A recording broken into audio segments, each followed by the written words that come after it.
teman-teman, bertemu lagi di channel ini DIY Travel ID. Kali ini saya akan membahas the next switch over, yaitu switch over ke-6 di stasiun Manggarai. Oke, jangan lupa subscribe dulu channel ini DIY Travel ID untuk kemajuan channel ini ke depannya. Dan saya akan memaparkan beberapa statistik dan beberapa data yang bisa saya jelaskan di sini. Dan volume pengguna komuter lain Jabodetabek rata-rata 751.750 orang per hari atau naik 50% jika dibandingkan dengan Januari 2022, yaitu sebanyak 502.385 orang per hari. Nah, ini data grafisnya bisa dilihat di sini. Makin lama grafis penggunanya semakin meningkat ya teman-teman. Apalagi setelah ini dengan pola yang baru. Jadi yang dari Bekasi yang loop line, sedangkan dulu yang dari Bogor yang loop line. Nah, bisa dilihat di sini data dari pengguna transportasi komuter lain. Nah, dari Januari hingga bulan Oktober 2022, dan grafiknya terus menanjak naik hingga mendekati 751.000 orang per hari.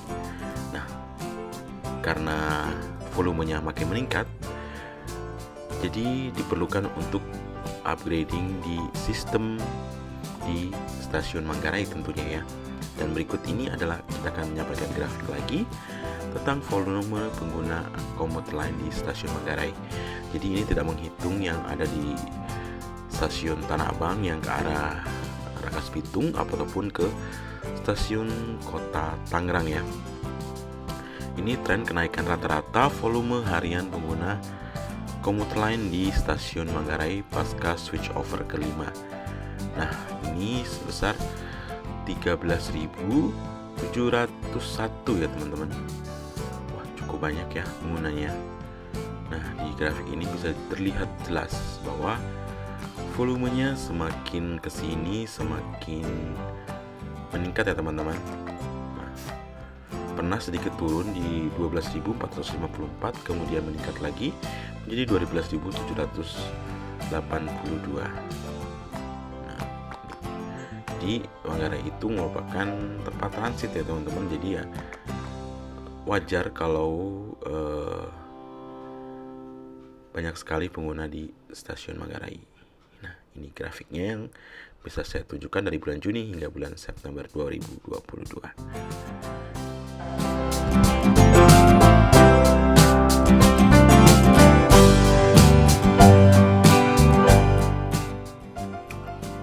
Ya, berikutnya tentang jumlah pengguna komuter lain ya teman-teman.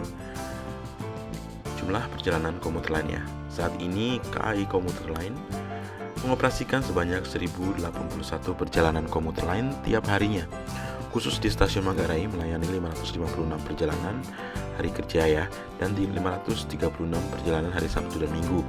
Untuk melayani pengguna transit di stasiun Manggarai yang akan menuju ke arah Tanah Abang, Duri dan Kampung Bandan atau feeder ya, dijalankan feeder sebanyak 25 perjalanan di hari kerja dan 27 perjalanan hari Sabtu ataupun Minggu. Nah, dia ada perbedaan ya antara weekend dan hari kerja ya teman-teman. Kalau hari kerja ya dipastikan pengguna komuter lain lebih banyak dari hari-hari weekend.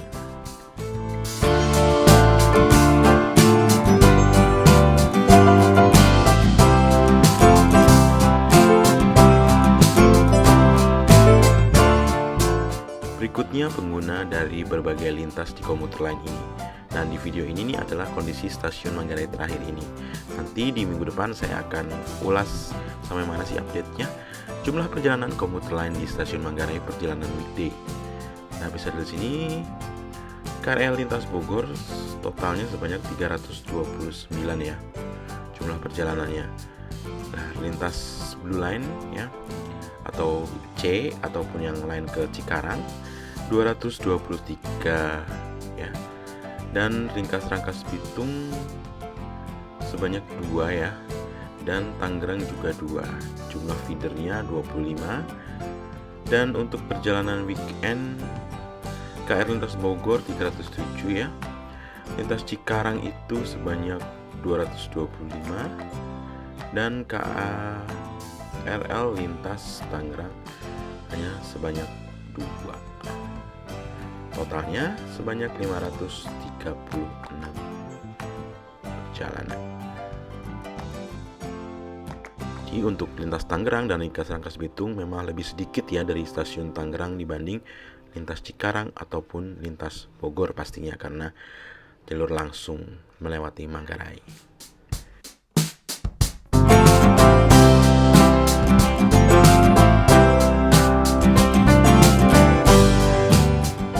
Dan berikutnya adalah switch over ke-6 di stasiun Manggarai.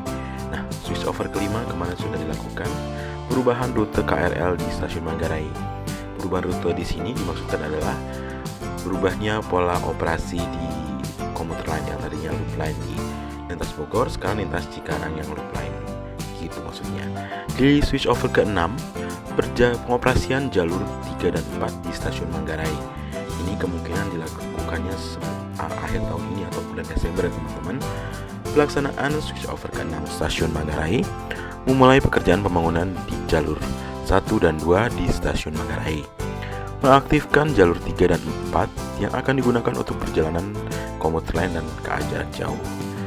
Dilakukan perluasan area flow transit bagi pengguna yang berada di lantai 1 stasiun. Dan yang terakhir adalah penambahan kapasitas jalur pelayanan perjalanan kereta api. Nah, itu tadi yang bisa saya paparkan tentang data-data dan apa yang akan dilakukan sebelum switch over ke-6 di stasiun Manggarai ini. Bisa dilihat di sini jalur 3 dan jalur 4-nya sudah berdiri platformnya ya. Tinggal hanya di jalur 1 dan 2 saja yang belum dilaksanakan pembangunan ataupun upgrading di stasiun Manggarai ini. Ya, semoga kedepannya setelah switch over ke-6 selesai ini, di atas jalur 1 dan jalur 2 juga nanti akan dibikin bangunan utama seperti yang sedang dioperasikan sekarang ini. Dengan dioperasikannya full nanti stasiun Manggarai, semoga dapat memperlancar perjalanan KA komuter lain dan KA jarak jauh, karena saat ini KA jarak jauh hanya menggunakan 2 jalur saja, yaitu jalur 1 dan jalur 2. Jalur 1 yang ke arah timur, jalur 1 yang ke arah barat, dan jalur 2 yang ke arah timur. Oke, itu saja yang bisa saya paparkan di sini. Mohon maaf kalau masih banyak sekali kekurangan di konten ini. Sampai jumpa untuk video-video berikutnya. See you teman-teman, bye-bye.